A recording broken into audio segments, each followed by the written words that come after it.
تاریخ فرشتہ میں ایک واقعہ لکھا ہے کہ سلطان شہاب الدین غوری کے ایک منہ چڑھے وزیر نے،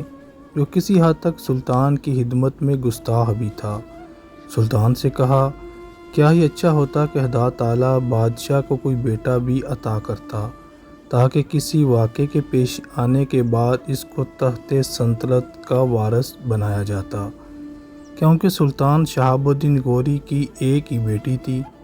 یہ بات سن کر سلطان نے وزیر کو جواب دیا، عام طور پر بادشاہوں کے چند بیٹے ہوتے ہیں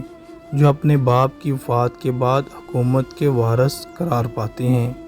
لیکن میرے کئی ہزار ایسے سعادت مند بیٹے موجود ہیں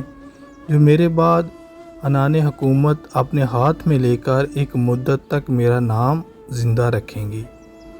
ناظرین اگر غور کریں تو انہیں معلوم ہوگا کہ در حقیقت وہی کچھ ہوا جو اس نیک دل بادشاہ کی زبان سے نکلا۔ تاریخ اس بات کی شاہد ہے کہ شہاب الدین غوری کے نازوں سے پالے ہوئے غلاموں نے